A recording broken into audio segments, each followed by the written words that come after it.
Okay, so today we're going to be making some custom Kydex holsters. Okay, before we get started, you're probably going to want to consider the type of holster that you're going to be making. It is a little bit harder with the light on the front, so I'm going to cover how to handle that. Okay, so the first step that we're going to do is we're going to be taping up the gun and filling in any pockets that are going to get the Kydex pressed into it that won't allow it to come out of the holster. A great example is on this holster. This is a professionally made one. You can see they stuck something here when they formed it around the gun or a mold of the gun to keep it to be able to get these guys out because they sit further up. On this one, I could just do something like a simple like that, and before you form the Kydex around it. With the light, if I don't create a channel for that light to come out, you'll never be able to get it out because it'll fill in there.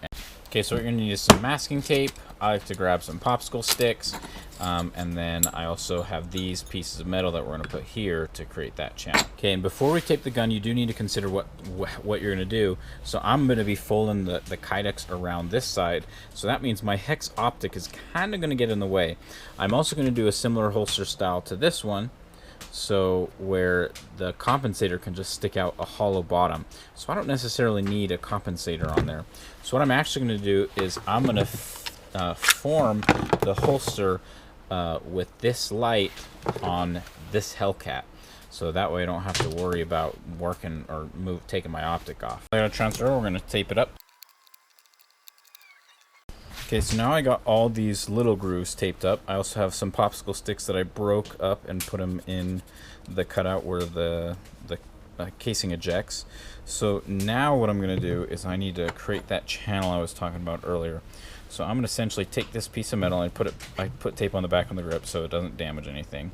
And then I'm going to put it right around here. And I'm also going to put a popsicle stick on top because there's a little bit of a bulge right here for that light as well. So I'm going to tape this like this on both sides. So I'm going to go ahead and do that. Okay, so now I have all the necessary parts taped up to create channels for all the controls on the gun, for the light itself. Now there are some things like this one, for example, has a nice pinched groove here at the top for the sight, whereas this other one that I made is just kind of a looser section for the sight. It honestly doesn't really matter. It's just kind of how your personal preference. If you do want a nice pinch groove, then you need to put something right in here, some sort of stick or something, obviously something smaller than this, to keep so you can pinch it on that. If not, the Kydex, in my experience, it's not gonna, since I'm not gonna pinch that at the end by hand, it's not going to be an issue. This will be able to slide out. Okay, the last thing that we need to tape on the gun is something for the clip to stand on. So it's a little bit more pronounced. It's kind of right there. So for this, you're going to think, how is the gun going to sit in the holster? It's nice to have another holster to be comparing to when you're doing this. And then you're going to take, I just have a little piece of scrap wood, and I'm going to tape it on kind of like right there. This is pretty important because this is going to determine how high your gun sits in your pants or how low it sits. So this is kind of personal preference. So if you have kind of experience on if you've been carrying for a while and you want it, oh, I'd rather it sit a little bit lower, then take your holster that you've had and make it put this a little bit higher so it'll sit lower because that's where the clip's going to be. So but be thinking about all these when you're putting the this little piece on, because it's going to affect how the holster is going to interface with your belt. Okay, so I got this section all put there, and now it's time to cut the Kydex. So depending how you cut it, you can get two holsters out of these. I find with lights or larger gun, it's hard to get two holsters out of it. So you are going to kind of think about how you want this to interface. So with these holsters, when this gun is in there, this part comes up and covers, puts a nice barrier between you and your gun, and then we're going to cut all this out, all this part out after the fact. So when I'm sizing this out in the Kydex, I'd rather put too much than not enough, because I can always cut it off. I can never add more. So I'm going to cut it right about here, length. You want enough to, if I flip this over, I only need it to go to about here, but I'll probably just leave it on because there's no point to cut it shorter, except I might trim it a little just to fit in my toaster oven. Okay, so to cut this, I just use a regular box cutter. Okay, before you put your Kydex in the oven, it only takes about 60 to 90 seconds to heat up. I heat it up a little bit on the hot end. It recommends anywhere from 300 and 375. You don't want to go with 380. I shoot for probably about 360 or so. Before you do this, you want to make sure your press and everything is set up ready to roll, because you're going to come out and it's go time. Prep my press. I get a heat gun, and I'm going to preheat all this. I get my vise set open to where I'm going to use it to clamp it. And then I also get my clamps out ready to roll. And what's going to happen is I'm just going to take it out and then clamp it and put it in the vise and then wait. Okay, so here we go. So here's the Kydex in the oven. Okay, it's very flexible, so now I know it's ready to roll. I'm going to pull that out, set that in there, close that.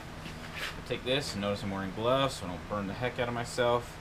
I'm going to stick this in there, fold it around. Pull it relatively tight, but not too tight, because I didn't do the channel for the sights. Put this down here. Grab my clamps.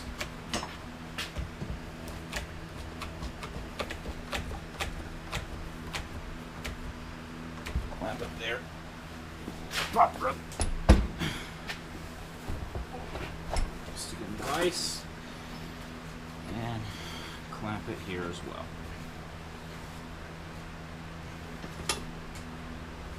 Okay, and now I'm going to let it sit for 5 or 6, 10 minutes while it all cools down in there. And now what we're going to do is we're going to mark all the places that we're going to cut. So there's a lot of cutting to do. So this is where this one was at. So I'm going to take a pencil, and this is where it's really nice to have a kind of a holster line around. Maybe a different one that couldn't hold the light, because we're going to see where it was cut, and we're going to cut a lot along those lines. So I'm going to start tracing it. I just use a regular pencil. If you have one of those silver Sharpies, they work as well. So I'm going to go ahead and do that. Okay, so I kind of have a general outline here, so you can see where I've cut along here. I'm going to cut right along there. I dived down here for the red dot. Originally I was like, crap, I got a red dot on top, so I came down here. Jumping up here, this is going to protect the gun from rubbing directly against me in the holster. Cut on here, around the trigger. I don't want to go out here. I need to be able to grab the gun out. And then an important thing to note is you can always remove more material. Like if you cut this down, you're like, I need to get rid of here. I want to cut down in here a little bit more. You can always remove more material. You can never add it. So just go slow if you're not 100% sure. Okay, it should go without saying, but pull your gun out before you start cutting, guys.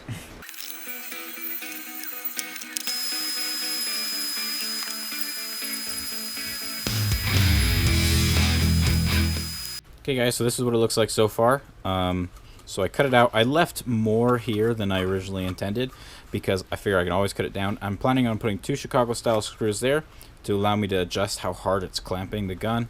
And then obviously there's a lot of sanding and stuff left to do on it. Okay guys, so this is the first stab at it. It's looking great. And then before you undo your gun, so notice I still have this gun still all taped up. If I want to form this in by hand, I can take a heat gun, hit just this part, and literally just pinch it in by hand while it's still taped. If you do that when it's not taped, you might accidentally unform some of this, and then you might have difficulties getting your holster in and out. Okay, so I cut out the section that allow me to get my fingers in there when I have it in there. Now I want to bend these in with the heat gun. Okay, so at this point I got my holster formed. I got that put around the trigger. I've formed it around this. So now I'm ready to take this out and do my first actual fit check. Okay, so that fits pretty much like a glove. There's a little bit of stuff right there, so I'm going to put a Chicago style screw with a little bit of spacer, and that's going to be beautiful right there. Okay, so now the last thing to do is I drilled those holes. I need to drill them bigger, and then I need to drill the holes for the little clip. I'll put links to everything I'm using in the description below.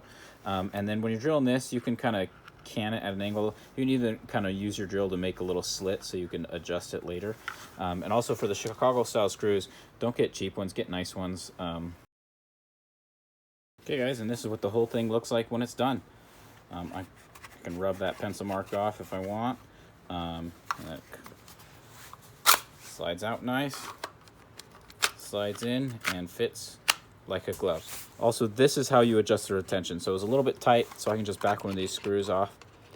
And if, a pro tip, if the washers they come with aren't quite thick enough, you can take some fuel hose and just cut that and make yourself a thicker washer to make it so your retention is even less. So anyway, so there you go. That is a custom Kydex holster right there. Okay guys, if you have any other comments or questions or anything, put those in the, or tips, please put tips in the comment section below. And always, as always, thanks for watching.